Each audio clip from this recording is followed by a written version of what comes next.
जय हिंद बच्चों। एक बार फिर से स्वागत है आपके अपने चैनल अनिल ट्यूटोरियल क्लासेस में। तो बच्चों, जैसा कि आप लोग वीडियो का थंबनेल देख चुके होंगे और टाइटल देख चुके होंगे, आज हम लोग क्लास 10 के बायोलॉजी के चैप्टर नंबर थर्ड जिसका नाम है परिवहन। ठीक है बच्चों, उस परिवहन के जितने भी इंपॉर्टेंट ऑब्जेक्टिव है, जो भी ऑब्जेक्टिव आप आज तक पूछे गए हैं, उन सभी ऑब्जेक्टिव को एक एक करके हम लोग देखेंगे, उसके आंसर्स को देखेंगे और जो भी ऑब्जेक्टिव इंपॉर्टेंट होगा वो सारा इंपॉर्टेंट ऑब्जेक्टिव आज हम लोग जिक्र करने वाले हैं। और याद रखिएगा बच्चों, जो ऑब्जेक्टिव होगा उसके साथ मैंने लास्ट में जिस ईयर में पूछा गया उसका ईयर भी मेंशन कर दिया है। तो इससे आप लोगों को ये पता चल जाएगा कि इस चैप्टर में कितने इंपॉर्टेंट ऑब्जेक्टिव अब तक एग्जाम में पूछे गए हैं। तो चलिए बच्चों, हम लोग वीडियो को शुरू करते हैं। लेकिन वीडियो को शुरू करने के पहले आप लोग अगर हमारे चैनल को सब्सक्राइब, वीडियो को लाइक और शेयर कर देते हैं तो हम लोग इससे थोड़ा मोटिवेट होते हैं, हम लोगों के अंदर अलग एनर्जी आती है, हम लोग और बेहतर तरीके से वीडियो को बना के आप लोगों के लिए प्रोवाइड कराने की कोशिश करते हैं।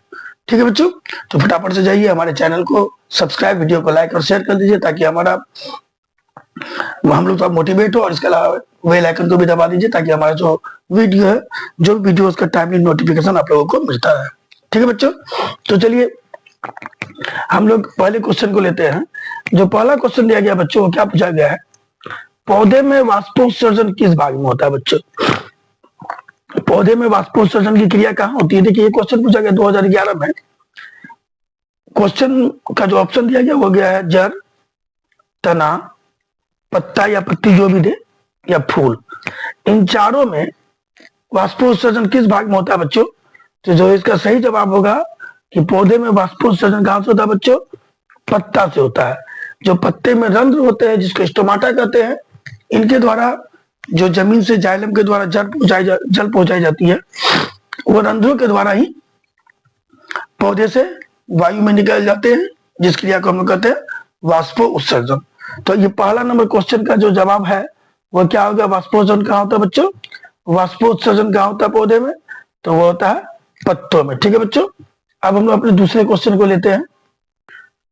ये जो दूसरा नंबर क्वेश्चन है बच्चों, इस दूसरे नंबर क्वेश्चन में क्या कहा गया है कि मानव हृदय का प्रकुंचन दाब क्या होता है? तो याद रखिएगा, ये जो प्रकुंचन दाब होता है बच्चों, प्रकुंचन दाब को ही हम लोग कहते हैं संकुचन। प्रकुंचन को हम लोग क्या कहते हैं बच्चों? संकुचन कहते हैं, जिसको अंग्रेजी में हम लोग कहते हैं सिस्टोलिक प्रेशर। क्या कहते हैं बच्चों? सिस्टोलिक, SYSTOLIC, सिस्टोलिक प्रेशर भी कहते हैं।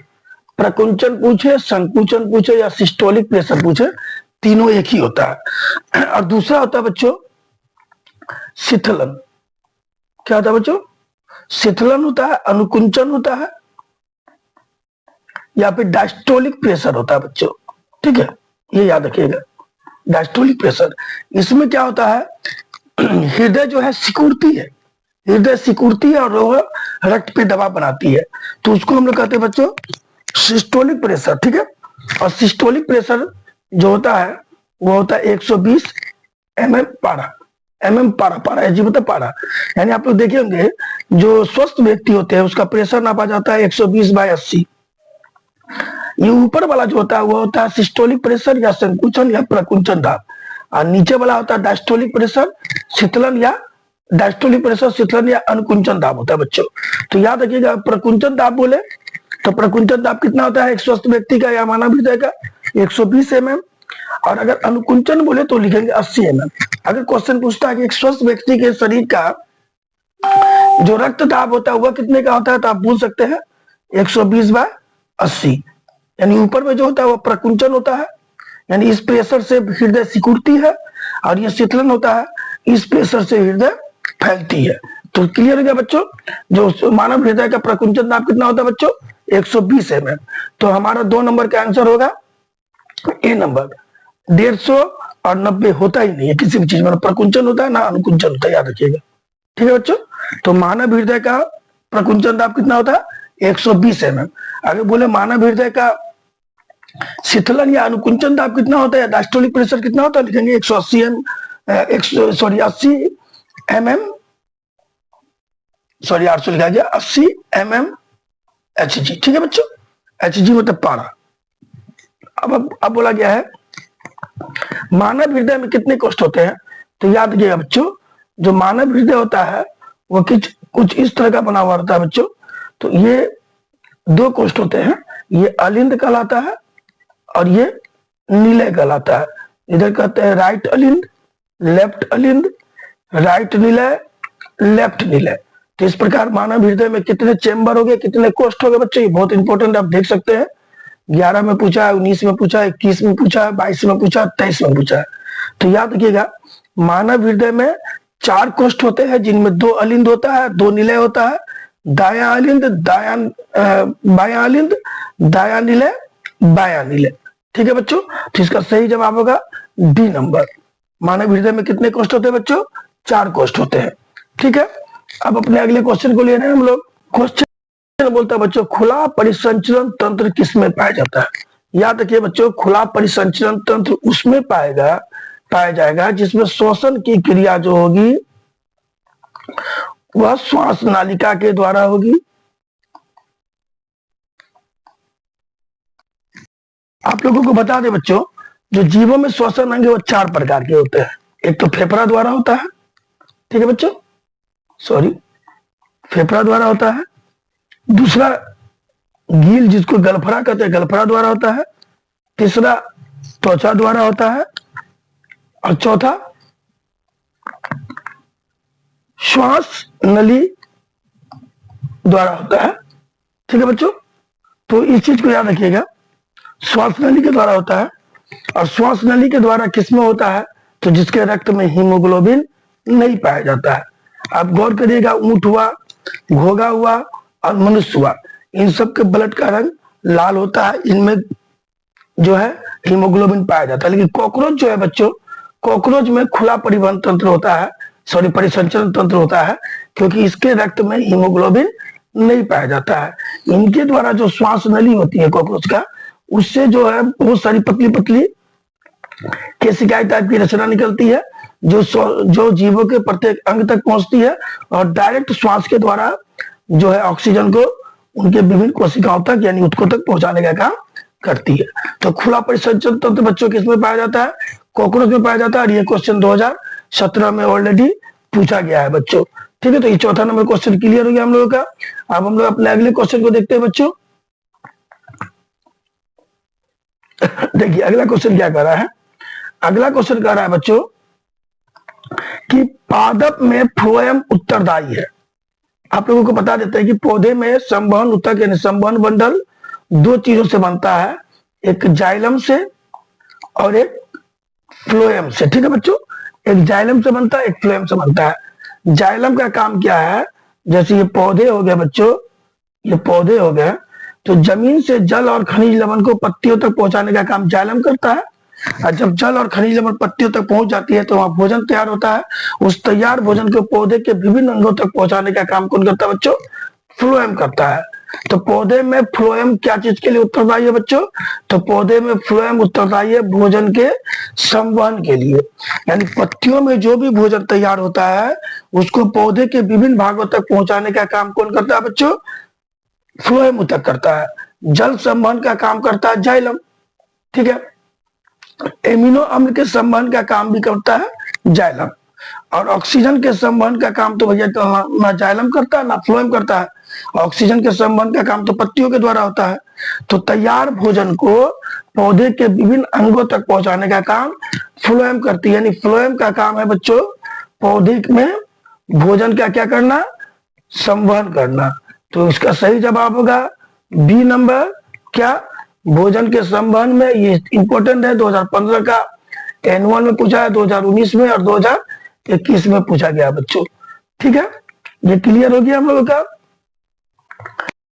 इस क्वेश्चन को देखिए बच्चों ध्यान से, ये क्वेश्चन क्या कर रहा है कि रक्त का थक्का बनाने में कौन सहायक है। नंबर 1 में दिया है लाल रक्त कोशिका जिसको हम लोग आरबीसी कहते हैं बच्चों। दूसरा दिया श्वेत रक्त कोशिका जिसको हम लोग डब्ल्यूबीसी कहते हैं। तीसरा दिया रक्त बिंबाणु जिसको हम लोग प्लेटलेटस या थ्रोम्बोसाइटस के नाम से भी जानते हैं बच्चों। ठीक है, थ्रोम्बोसाइटस। और तीसरा दिया इनमें से कोई नहीं, तो ये तो होगा ही नहीं। तो देखिए रक्त में जो आरबीसी है इसका काम होता है ऑक्सीजन और कार्बन डाइऑक्साइड का परिवहन करना, इसलिए ये तो होगा नहीं। जो डब्ल्यूबीसी है इसका काम होता है रोगाणुओं का भक्षण करके शरीर को स्वस्थ और निरोग रखना, तो ये भी नहीं होगा। तो याद रखिए रक्त का थक्का जमाने में रक्त बिंबाणु जिसको प्लेटलेटस या थ्रोम्बोसाइटस कहते हैं वह काम करता है, इसीलिए इसका आंसर होगा ऑप्शन नंबर सी। और ये क्वेश्चन 2017 में ऑलरेडी पूछा गया है बच्चों। तो छठा नंबर भी हो गया। अब हम लोग 7वें नंबर को देखते हैं बच्चों। देखिए 7वां नंबर क्वेश्चन क्या कर रहा है बच्चों, 7वां नंबर क्वेश्चन कर रहा है एक कोशिकीय शैवाल में जल का परिवहन देश द्वारा होता है, किसके द्वारा होता है बच्चों, 2017 में पूछा गया। परासरण, विसरण, अवशोषण या रसारोहण। तो याद रखिएगा इसका सही जवाब होगा बच्चों विसरण होगा।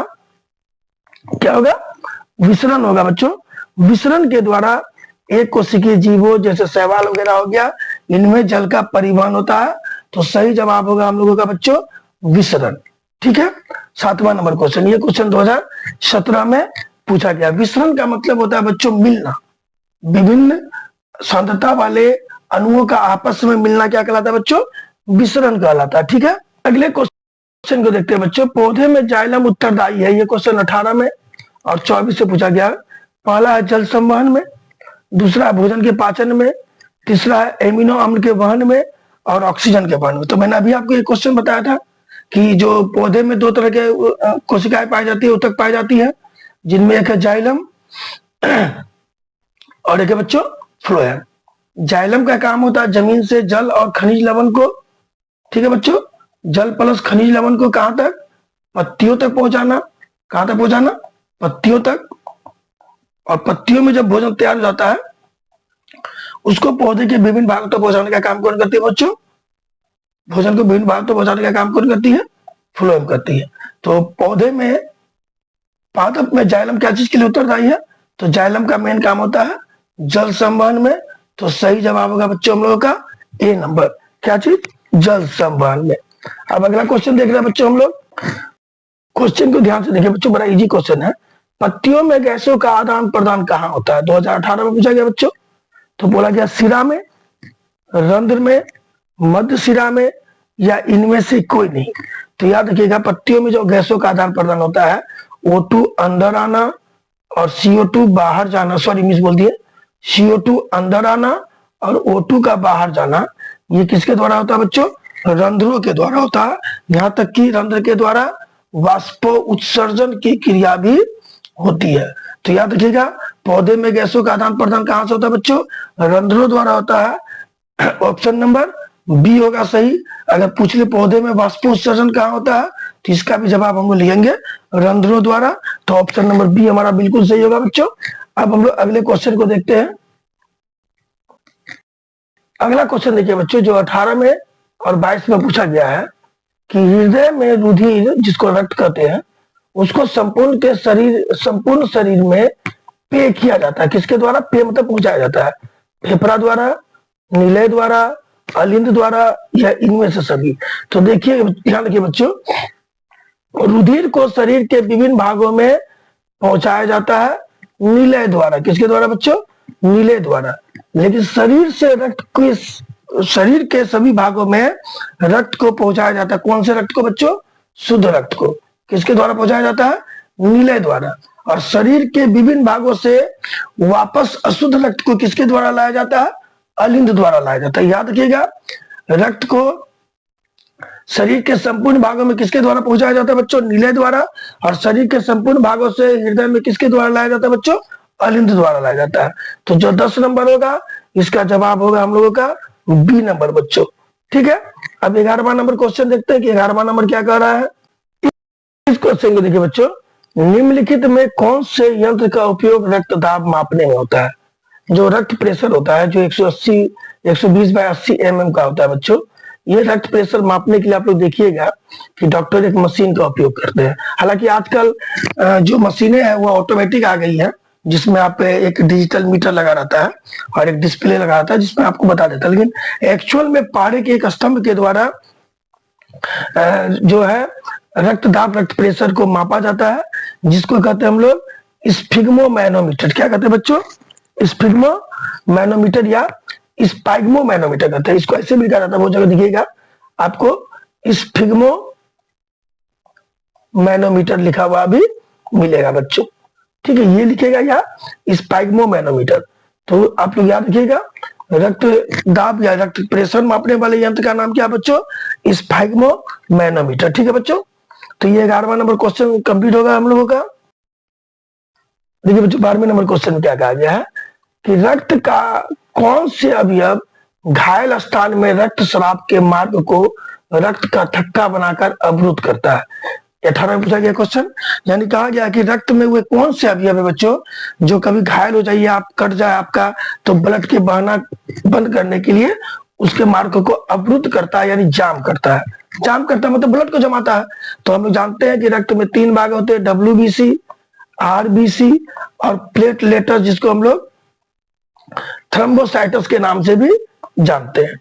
तो WBC तो होगा नहीं बच्चों, RBC भी नहीं होगा, क्योंकि रक्त को जमाने का काम ना WBC करती है ना RBC करती है। कौन करती है बच्चों? तो इसका सही जवाब होगा प्लेटलेटस या थ्रोम्बोसाइटस। बिंबाणु भी लिखा हुआ मिल सकता है आपको, ऐसा क्वेश्चन अभी अपने चर्च देखे। तो ये क्लियर हो गया कि अगर आपको पूछा जाए कि अगर आपको पूछा जाता है कि रक्त का कौन सा भाग, अगर कोई व्यक्ति घायल हो जाता है तो रक्त के मार्ग को थक्का बनाकर उसको जाम करने में मदद करती है बच्चों। तो हम इसका जवाब क्या देंगे? इसका जवाब देंगे प्लेटलेटस या फिर बिंबाणु या फिर थ्रोम्बोसाइटस। क्लियर है बच्चों? तो ये हमारा हो गया। अगला क्वेश्चन जो 13 नंबर बोला गया है, 13 और 14 को देख लेते हैं बच्चों हम लोग। 13 नंबर में क्या बोला गया है? 13 नंबर में बोला गया कि हमारा रक्त जो है उसका पीएच मान क्या होता है? पीएच मान का जो प्रास होता है, यानी ब्लड के जो हमारा ब्लड होता है, ब्लड का पीएच मान का रेंज क्या होता है, प्रास क्या होता है? तो याद रखिएगा, हमारे ब्लड का जो पीएच मान है उसका प्रास होता है 7 से 7.8 तक। कितना होता है बच्चों? 7 से 7.8 तक। जो अगला क्वेश्चन है बच्चों, अगले क्वेश्चन में क्या कर रहा है? रुधिर का कौन सा अवयव रक्त स्राव को रोकने में मदद करता है? ये क्वेश्चन 2019 में, ये भी 2019 में पूछा है। इसका जवाब तो डी हो गया कि पीएच मान का प्रास कितना होता है? 7 से 7.8। अब ठीक है, फिर वही क्वेश्चन आ गया। ये क्वेश्चन बार बार रिपीट हो रहा है बच्चों कि रुधिर का कौन सा अवयव रक्त स्राव को रोकने में मदद करता है, यानी खून का बहना बंद करता है। तो खून कब बहना बंद होगा बच्चों? जब हमारा ब्लड जमेगा। और ब्लड को जमाने में कौन मदद करता है बच्चों? प्लेटलेटस, बिंबाणु या थ्रोम्बोसाइटस। तो इसका सही जवाब होगा सी नंबर बच्चों, प्लेटलेटस। ठीक है, 14 नंबर भी क्लियर हो गया। अब हम लोग अपने अगले क्वेश्चन को देखते हैं। अगले क्वेश्चन में क्या बोला बच्चों? अगले क्वेश्चन में बोला जा रहा है कि इनमें से किसकी उपस्थिति के कारण रक्त लाल दिखाई देता है? 2019 का कंपार्टमेंटल में और 2020 का एनुअल में पूछा बच्चों। तो रक्त किसके कारण लाल दिखाई देता है? तो रक्त में लाल दिखने का कारण है WBC, जिसमें कि मौजूद होता है हीमोग्लोबिन। क्या मौजूद होता है बच्चों? हीमोग्लोबिन। तो रक्त किसके कारण लाल दिखाई देता है बच्चों? हीमोग्लोबिन के कारण लाल दिखाई देता है, क्योंकि रक्त में हिम होता है जो कि लोहे का अंश है, जिसके कारण हमारा ब्लड जो है लाल दिखाई देता है। तो इसका आंसर सी नंबर होगा। ब्लड किसके कारण लाल दिखाई देता है बच्चों? हीमोग्लोबिन के कारण ब्लड हमारा लाल दिखाई देता है। ठीक है बच्चों, ये जो बच्चों अगला क्वेश्चन है, स्टोमाटा के खुलने और बंद होने का नियंत्रण कौन करता है? स्टोमाटा मतलब रंध्र होता है जो पत्तियों में मौजूद होती है बच्चों। तो इस रंध्र के चारों ओर द्वार कोशिका होती है, जिसको हम लोग गार्ड सेल्स भी कहते हैं बच्चों। ये जो गार्ड सेल्स होती है, द्वार कोशिका, ये द्वार कोशिका पौधे के रंध्रों को खुलने और बंद होने में मदद करती है, उसको नियंत्रित करती है, कब खोलना है कब बंद करना है, इस चीज का नियंत्रण द्वार कोशिका करती है, जिसको गार्ड सेल्स कहते हैं बच्चों। तो सही जवाब होगा द्वार कोशिका। ये सहचर्य कोशिका है, चालनी कोशिका दिया हुआ है बच्चों। इसके अलावा डी नंबर में मूल रोम भी दिया रहेगा, मूल रोम। तो ये सब नहीं होगा हम लोगों का, ये भी नहीं होगा, ये भी नहीं होगा, ये भी नहीं होगा। तो स्टोमाटा यानी रंध्रों के खुलने और बंद होने का नियंत्रण कौन करती है बच्चों? द्वार कोशिका करती है, गार्ड सेल्स करती है। तो 16 नंबर का सही जवाब हमारा होगा ऑप्शन नंबर ए बच्चों। ठीक है, जो 17 नंबर क्वेश्चन दिया बच्चों, पौधों में गैसों का आदान प्रदान किसके द्वारा होता है? 20 और 22 में पूछा है। तो पौधों में गैसों का आदान प्रदान रंध्र के द्वारा होता है, जिसको हम लोग स्टोमाटा कहते हैं। ठीक है बच्चों, और इसके चारों ओर गार्ड सेल्स होता है जो पौधे के रंध्रों के खुलने और बंद होने का नियंत्रण करती है। तो सही जवाब होगा बच्चों ए नंबर। गैसों का आदान प्रदान किसके द्वारा होता है? रंध्रों के द्वारा होता है। जड़, तना और टहनी नहीं होगा। अब निम्न में सबसे तेज धड़कन किसकी होती है बच्चों?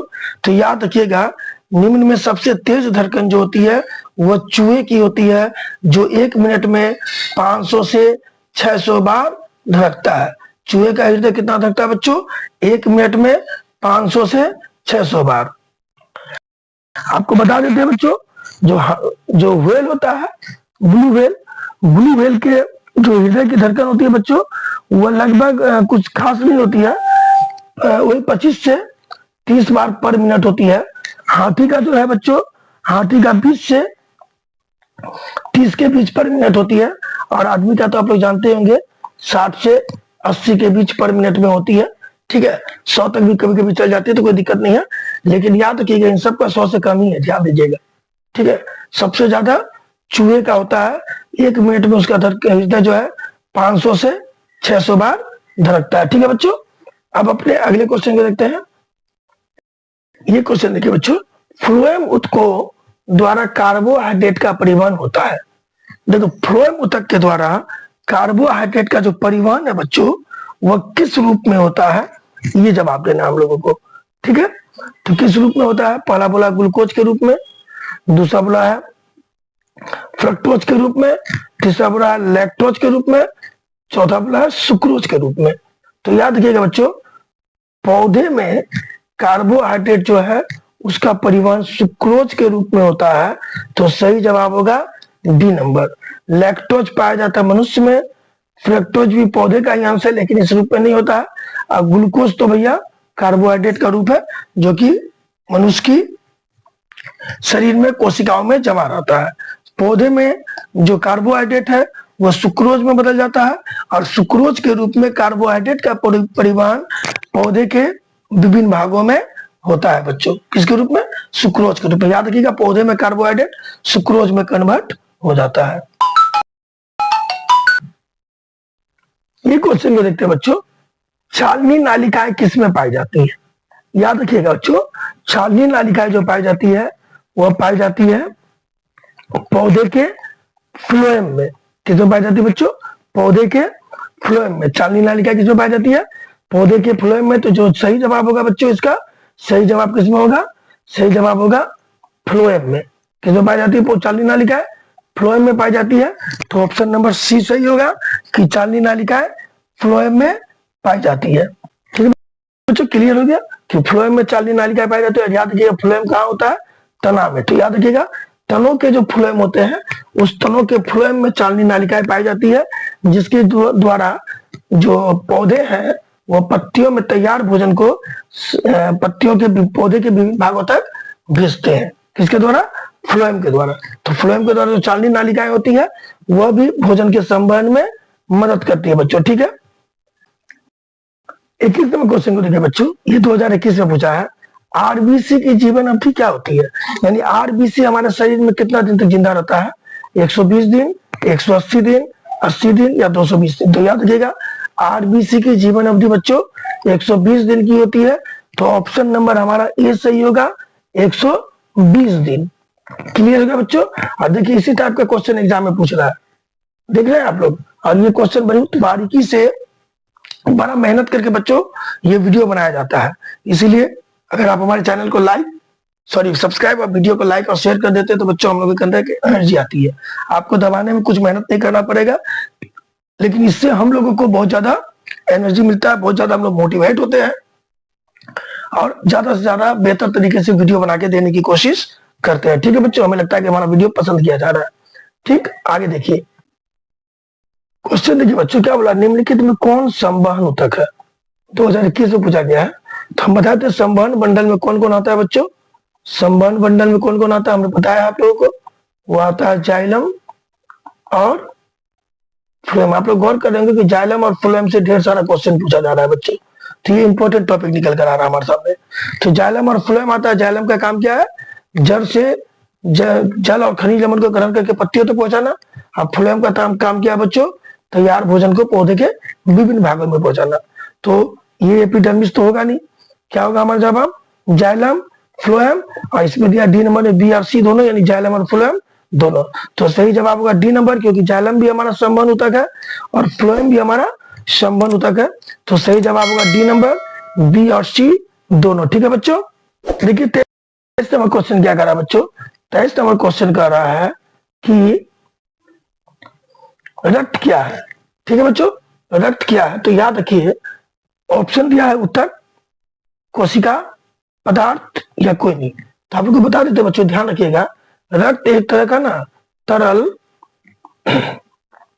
संयोजी ऊतक है। क्या बच्चों? रक्त एक तरह का तरल संयोजी ऊतक है, जिसको हम लोग कहते हैं फ्लूइड कनेक्टिव टिश्यू। ठीक है बच्चों, रक्त क्या है? फ्लूइड कनेक्टिव टिश्यू है बच्चों, यानी तरल संयोजी ऊतक है। तो क्लियर हो गया, रक्त क्या है बच्चों? ऊतक है, लिक्विड फॉर्म में रहता है, जो हमारे शरीर के विभिन्न ऊतकों को जोड़ने का काम करता है। तो ये हमारा जो जवाब होगा वो होगा ऑप्शन नंबर ए। ठीक है बच्चों, जो 24 नंबर क्वेश्चन है बच्चों, 2021 में पूछा है, मानव हृदय किससे घिरा होता है? यानी मानव हृदय के चारों ओर क्या चीज रहता है? तो याद रखिएगा, मानव का जो हृदय है वो पेरिकार्डियम से घिरा रहता है बच्चों, जिसको हम लोग पेरिकार्डियल गुहा के नाम से भी जानते हैं। तो मानव का हृदय किससे घिरा रहता है? पेरिकार्डियम या पेरिकार्डियल, जो भी कहिए, और वो जो पूरा रचना होता है उसको कहते हैं पेरिकार्डियल गुहा। ठीक है, 24 नंबर क्लियर हो गया हम लोगों का बच्चों। अब आगे देखते हैं अगला क्वेश्चन क्या कर रहा है। देखिए 25 नंबर क्वेश्चन क्या कर रहा है बच्चों, इस पे गौर करते हैं हम लोग। जो 25 नंबर क्वेश्चन है, 25 नंबर क्वेश्चन में कह रहा है बच्चों कि मनुष्य में श्वेत रक्त कोशिकाओं यानी WBC की जीवन अवधि कितनी होती है? हम लोगों ने देखा ना कि RBC की जो जीवन अवधि होती है वो 120 दिन की होती है बच्चों, और WBC का जो जीवन अवधि होता है वो बहुत कम दिनों का होता है, वो मात्र 12 से 20 दिनों का होता है बच्चों। तो इसका सही जवाब होगा ए नंबर, कि मनुष्य में WBC श्वेत रक्त कोशिकाओं की जीवन अवधि 12 से 20 दिनों की होती है बच्चों। इस चीज को ध्यान में रखिएगा। अब अगला क्वेश्चन लेते हैं हम लोग, तो ऑप्शन क्या हो गया? ए नंबर, और 2021 में पूछा गया है। अगला क्वेश्चन लेते हैं बच्चों, वो क्या है? किस जीव में हीमोग्लोबिन नहीं रहता है बच्चों? किस जीव में हीमोग्लोबिन नहीं रहता है? तो हमारे पास जो ऑप्शन दिया हुआ है बच्चों, वो ऑप्शन क्या दिया है? पक्षी में, मक्खी में, मनुष्य में, या इनमें से कोई नहीं। तो याद रखिए, जिसके ब्लड का रंग लाल हो उसमें हीमोग्लोबिन है। पक्षी के ब्लड का रंग भी लाल होता है, ठीक है, मनुष्य के ब्लड का रंग भी लाल होता है, इसको तो देखना ही नहीं हमको। तो मक्खी में हम लोगों का हीमोग्लोबिन नहीं होता है, तो जवाब बी नंबर होगा। ये 2021 में पूछा गया है, किस जीव में नहीं होता बच्चों?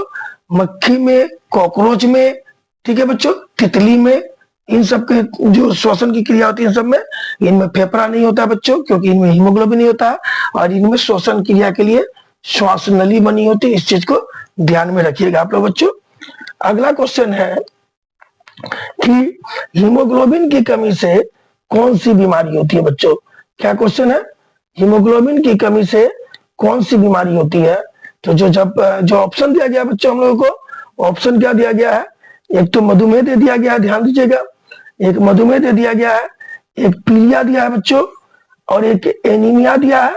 ऊपर मधुमेह था, एक नंबर में मधुमेह था, ठीक है बच्चों, 2 नंबर में पीलिया है, 3 नंबर में एनीमिया है, और डायरिया है। ठीक है, एनीमिया होगा। एनीमिया को कहते हैं हम लोग हिंदी में रक्तहीनता। क्या कहते हैं बच्चों? रक्तहीनता, खून की कमी को हम लोग एनीमिया कहते हैं। ठीक है, तो अगर हमारे शरीर में हीमोग्लोबिन की कमी हो रही है तो हमारे शरीर में खून की कमी हो रही है, और इसको हम लोग कौन बीमारी के नाम से जानते हैं बच्चों? एनीमिया के नाम से जानते हैं। क्लियर हो गया डी नंबर। अब हम लोग अपने अगले क्वेश्चन को लेते हैं। जो अगला क्वेश्चन कह रहा है, क्या कह रहा है बच्चों? अगला क्वेश्चन कह रहा है कि ऑक्सीजन का वाहक कौन है? क्या कह रहा है बच्चों? ऑक्सीजन का वाहक, हमारे शरीर में ऑक्सीजन को शरीर के एक स्थान से दूसरे स्थान तक लेकर जाने का कौन काम करता है बच्चों? तो याद रखिएगा, ऑक्सीजन का वाहक है आरबीसी, क्योंकि आरबीसी में होता है बच्चों हीमोग्लोबिन, और यही हीमोग्लोबिन ऑक्सीजन से रिएक्शन करके बनाता है हीमोग्लोबिन, और इस ऑक्सी हीमोग्लोबिन को शरीर के विभिन्न भागों तक लेके जाने का काम करता है बच्चों, और वापस लाने में वह CO2 से अभिक्रिया करके बनाता है कार्बोक्सी हीमोग्लोबिन, और कार्बोक्सी हीमोग्लोबिन को फेफड़े में लाता है और वहां से CO2 को बाहर छोड़ता है। तो केवल ऑक्सीजन का ही वाहक नहीं करता बच्चों, याद रखिएगा, यह कार्बन डाइऑक्साइड का भी वाहक करता है, और हीमोग्लोबिन के एक अणु में ऑक्सीजन के 4 अणुओं को बांधने की क्षमता होती है। ठीक है बच्चों, 28वां नंबर क्लियर हो गया हम लोग का। 29 नंबर क्वेश्चन देखिए बच्चों, 29 नंबर क्वेश्चन में क्या बोला गया है? 29 नंबर क्वेश्चन में बोला गया बच्चों कि रुधिर चाप का नियंत्रण किसके द्वारा होता है? जवाब है थाइमस, थायराइड, एड्रिनल और ब्रिसन। तो याद रखिएगा बच्चों, एड्रिनल द्वारा रुधिर चाप का नियंत्रण होता है। तो सही जवाब होगा ऑप्शन नंबर सी। ठीक है बच्चों, जो ये 30 नंबर क्वेश्चन है बच्चों, उसमें क्या पूछा गया है कि गार्ड कोशिका, जिसको हम लोग द्वार कोशिका भी कहते हैं, गार्ड कोशिका को हम लोग द्वार कोशिका के नाम से भी जानते हैं, द्वार कोशिका की कौन सी भित्ति मोटी होती है? भीतरी भित्ति, बाहरी भित्ति, पार्श्व भित्ति, या इनमें से सभी? ठीक है बच्चों, तो याद रखिएगा, द्वार कोशिका की जो भीतरी भित्ति होती है वह मोटी होती है बच्चों। तो ऑप्शन नंबर ए हमारा सही होगा। क्या बच्चों? भीतरी भित्ति। ठीक है, द्वार कोशिका की भीतरी भित्ति मोटी होती है, बाहरी पतली होती है, इस चीज को ध्यान रखिएगा। ठीक है बच्चों, और ये जो क्वेश्चन है 2022 में पूछा गया है एनुअल में। ये आप 31 नंबर देखते हैं बच्चों, रक्त का कौन सा अवयव रक्त स्राव, रक्त को बहने से रोकने में मदद करता है? यानी कौन सा रक्त का अवयव जो है जो रक्त का बहना बंद करता है? ये कई बार हम लोग इस क्वेश्चन को डिस्कस कर सके बच्चों, जिसको हम लोग कहते हैं बिंबाणु, ठीक है, थ्रोम्बोसाइटस, ठीक है बच्चों, और एक नाम क्या था? एक नाम था प्लेटलेटस। ठीक है बच्चों, प्लेटलेटस। तो सही जवाब क्या होगा बच्चों? प्लेटलेटस। ऑप्शन नंबर बी सही होगा। 22 में इसको आप लोग माइंड में मेकअप कर लीजिए, घुमा फिरा के कई तरह से ये क्वेश्चन पूछा जा रहा है। ठीक है बच्चों, अब अगला देखते हैं, अगले क्वेश्चन को देख रहे हैं बच्चों। अगले क्वेश्चन में क्या कह रहा है कि सामान्य अनुशीतलन दाब क्या होता है? जो सामान्य व्यक्ति होते हैं उसका अनुशीतलन दाब कितना होता है नॉर्मल व्यक्ति का? तो देखिए, ये जो क्वेश्चन है बच्चों 2022 में पूछा गया है। मैंने आपको बताया ना, जो सामान्य व्यक्ति होता है उसका ब्लड प्रेशर होता है 120/80। ऊपर वाला को कहते हैं प्रकुंचन, संकुचन या सिस्टोलिक प्रेशर। निचले वाले को कहते हैं बच्चों शीतलन या अनुशीतलन, या फिर अनुकुंचन, या फिर डायस्टोलिक प्रेशर। तो याद रखिएगा, जो शीतलन दाब होता है, अनुशीतलन दाब या डायस्टोलिक प्रेशर, वो होता है 80 mm का। 120 mm का आपका प्रकुंचन होगा, सिस्टोलिक प्रेशर होगा। ठीक है बच्चों, जिसको हम लोग कहते हैं सिस्टोलिक प्रेशर, संकुचन कहते हैं। और डायस्टोलिक प्रेशर वो कितने का होगा बच्चों? 80 mm का होगा। जो हमारा ब्लड प्रेशर में लिखा जाता है 120 वाला जो है वो प्रकुंचन दाब, संकुचन दाब जो बोल दीजिए, और नीचा वाला शीतलन, अनुशीतलन या डायस्टोलिक प्रेशर जो बोलिए। तो इसका सही जवाब होगा अनुशीतलन दाब कितना होता है? 80 mm का। अगर ये प्रकुंचन दाब बोलता है तो हम लोग लिखते हैं 120 mm। ठीक है बच्चों, 33 नंबर क्वेश्चन को देखते हैं बच्चों। रक्त का लाल रंग निम्नलिखित में किस प्रोटीन के कारण होता है? तो हमने अभी तरह पढ़ा था कि रक्त का जो लाल रंग होता है वह रक्त के WBC में मिले हीमोग्लोबिन के कारण होता है बच्चों। तो इसका सही जवाब होगा हीमोग्लोबिन। रक्त का रंग लाल किसके कारण होता है? हीमोग्लोबिन नामक प्रोटीन के कारण होता है, जिसमें हिम रंजक है और ग्लोबिन एक प्रोटीन है। अगर ग्लोबिन भी देगा तो ग्लोबिन भी आंसर लिख सकते हैं। ये दो चीज से बना है, हिम और ग्लोबिन। हिम रंजक हो गया और ग्लोबिन एक प्रोटीन हो गया। ठीक है बच्चों, 34 नंबर क्वेश्चन क्या कर रहा है? ग्लूकोज के पूर्ण ऑक्सीकरण में क्या मुक्त होता है बच्चों? तो याद रखिएगा, ग्लूकोज के ऑक्सीकरण के फलस्वरूप CO2 भी आता है, ऊर्जा भी मुक्त होता है और जल भी मुक्त होता है। तो ये हमारा सही कहना गलत होगा कि सिर्फ CO2, सिर्फ ऊर्जा या सिर्फ जल। इसका सही जवाब होगा बच्चों तीनों। तीनों मतलब बोलने का मतलब क्या होता है? सभी। डी नंबर ऑप्शन सही होगा। लिखा हुआ नहीं है, लिख देते हैं। यानी ग्लूकोज के ऑक्सीकरण से CO2 भी मिलेगा, जल भी मिलेगा और ऊर्जा भी उत्पन्न होगा। तो 34 नंबर का जवाब होगा सभी तीनों। इसका डी नंबर ऑप्शन होगा सभी या तीनों। देख लीजिए बच्चों, यहाँ लिखा हुआ डी नंबर ऑप्शन। तो सही जवाब होगा सभी। क्या क्या? CO2, CO2, जल और ऊर्जा। ठीक है बच्चों। 35 नंबर क्वेश्चन को देखते हैं बच्चों। 35 नंबर क्वेश्चन में क्या कर रहा है? डायलिसिस मशीन द्वारा रक्त का शुद्धिकरण की प्रक्रिया कहलाती है। क्या कहलाती है बच्चों? कहलाती है होगा। डायलिसिस मशीन के द्वारा जब हमारा किडनी खराब हो जाता है तो हमारे ब्लड में अशुद्धियां मिलने लगती है। तो अशुद्धि मिलने पर हम लोग क्या करते हैं? रक्त को शुद्ध करने के लिए डायलिसिस मशीन का उपयोग करते हैं। तो इस प्रक्रिया को क्या कहते हैं बच्चों? तो याद रखिएगा, इस प्रक्रिया को कहते हैं हीमोडायलिसिस। डायलिसिस मशीन के द्वारा रक्त में मौजूद अशुद्धियों को दूर करके रक्त को शुद्ध बनाने की क्रिया हीमोडायलिसिस कराती है। तो ऑप्शन नंबर हमारा डी बिल्कुल सही होगा बच्चों। अगला क्वेश्चन देखते हैं बच्चों। ऑक्सीजन के परिवहन के लिए कौन जिम्मेवार है? मैंने अभी बताया ना कि CO2 और O2 को बांधने की शक्ति किसमें होती है बच्चों? हीमोग्लोबिन में होती है। किसमें होती है? हीमोग्लोबिन में होती है। और हीमोग्लोबिन किसमें पाया जाता है बच्चों? हीमोग्लोबिन पाया जाता है RBC में। किसमें पाया जाता है बच्चों? RBC में। तो जो हमारा आंसर होगा ए नंबर होगा क्या? ऑक्सीजन के परिवहन के लिए कौन जिम्मेवार है बच्चों? कौन सा घटक जिम्मेवार है? तो RBC। ब्लड में RBC रहेगा तो O2 और CO2 का परिवहन हो पाएगा। ठीक है बच्चों। 37 नंबर क्वेश्चन को देखिए बच्चों। निम्नलिखित में से कौन रक्त का थक्का जमने में उत्तरदायी होता है? देखिए क्वेश्चन को हम लोग कई बार जिक्र किए। रक्त का थक्का बनाने में कौन जिम्मेवार है बच्चों? रक्त बिंबाणु, जिसको हम लोग थ्रोम्बोसाइटस या प्लेटलेटस के नाम से भी जानते हैं। तो ऑप्शन नंबर हमारा ए सही होगा बच्चों। ठीक है। अब इस क्वेश्चन को देखते हैं बच्चों। पौधे के वायवीय भागों में जल का स्टोमाटा द्वारा वाष्प के रूप में बाहर निकलना। पौधे के वायवीय भागों में जल का स्टोमाटा द्वारा बर्फ के रूप में बाहर निकलना क्या कहलाता है बच्चों? तो देखिए, जल का वाष्प के रूप में बाहर निकलना क्या कहलाता है बच्चों? वाष्पो उत्सर्जन कहलाता है। क्या कहलाता है? वाष्पो उत्सर्जन। तो जो सही जवाब होगा 38 नंबर का बच्चों, वो होगा ऑप्शन नंबर बी। जल का वाष्प के रूप में बाहर निकलना क्या कहलाता है बच्चों? वाष्पोत्सर्जन कहलाता है। तो जवाब हम लोग का बी नंबर होगा। क्वेश्चन के बाद और ध्यान से देख लीजिए। क्वेश्चन यहां दिया हुआ है कि पौधे के वायवीय भागों से जल का स्टोमाटा द्वारा बाहर निकलना क्या कहलाता है? 2024 में पूछा है बच्चों ये क्वेश्चन। क्या कहलाता है?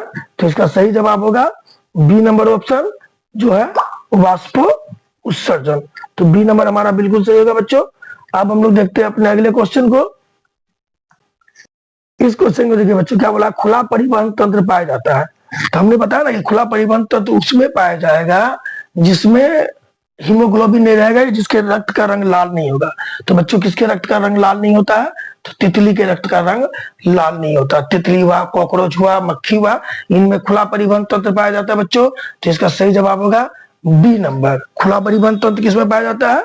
तितली में। ठीक है बच्चों, क्योंकि तितली में हीमोग्लोबिन नहीं होता है, कॉकरोच में भी हीमोग्लोबिन नहीं होता है, मक्खी में भी हीमोग्लोबिन नहीं होता, कीड़े मकोड़े में भी हीमोग्लोबिन नहीं होता। तो इन सब चीजों में, इन सब जीवों में जो परिवहन तंत्र होता है वह खुला होता है, क्योंकि इनमें बांधने की क्षमता नहीं होती है। डायरेक्ट ऑक्सीजन को श्वास नली के द्वारा रंध्रों तक पहुंचाते हैं, कोशिकाओं तक पहुंचाते हैं, और CO2 को कोशिकाओं से सीधे वायु में बाहर निकालते हैं। इसी इसको खुला परिवहन तंत्र के नाम से भी जाना जाता है। 2024 में क्वेश्चन ऑलरेडी पूछा गया बच्चों। इस क्वेश्चन को देखिए, ये भी क्वेश्चन बार बार रिपीट हो रहा है बच्चों। 2024 से पूछा गया है कि रक्त में ऑक्सीजन का वाहक कौन है? तो याद रखिएगा, रक्त में ऑक्सीजन का वाहक हीमोग्लोबिन है, या फिर हम लोग WBC भी बोल सकते हैं, सॉरी RBC भी बोल सकते हैं बच्चों। हीमोग्लोबिन या RBC जो भी हो। तो ऑप्शन नंबर हमारा सी सही होगा। रक्त में ऑक्सीजन का वाहक कौन है बच्चों? हीमोग्लोबिन है। क्लियर हो गया। इस क्वेश्चन को देखिए बच्चों, ये भी रिपीट हो रहा है कि स्वस्थ व्यक्ति का सिस्टोलिक प्रेशर, जिसको प्रकुंचन दाब कहते हैं, वह कितना होता है? ये पहले भी हम लोगों ने देखा है। प्रकुंचन दाब स्वस्थ व्यक्ति का कितना होता है बच्चों? 120 mm होता है। और अगर शीतलन दाब या अनुशीतलन दाब या डायस्टोलिक प्रेशर बोले तो ये हम लोग 80 mm लिखेंगे। लेकिन हम लोगों को सिस्टोलिक प्रेशर बोला है बच्चों, जिसको प्रकुंचन दाब या फिर संकुचन दाब भी कहते हैं बच्चों। वो कितना होता है? 120 mm का। ठीक है, क्लियर हो गया हम लोगों का। 41 नंबर भी इंपोर्टेंट क्वेश्चन देख ले बच्चों। मानव में वहन तंत्र के घटक कौन से हैं? यानी वहन तंत्र मतलब होता है कि किसके द्वारा मनुष्य के शरीर में पोषक तत्व एक स्थान से दूसरे स्थान तक जाता है और जो हानिकारक पदार्थ है वह बाहर निकलता है। तो याद रखिएगा, इसमें पहला रोल होता है, इसका आंसर होगा पहला रोल होगा हम लोगों का रुधिर, जिसको हम लोग रक्त भी लिख सकते हैं। दूसरा होता है रक्त वाहिनियां, ठीक है बच्चों, और तीसरा होता है हृदय। ये तीन जिम्मेवार है बच्चों मानव में वहन तंत्र के लिए। और ये क्वेश्चन 2012 में पूछा गया है, ठीक है। अगर ऐसा क्वेश्चन पूछता है बच्चों तो ये 2 मार्क्स में आप लोगों को पूछा जाएगा।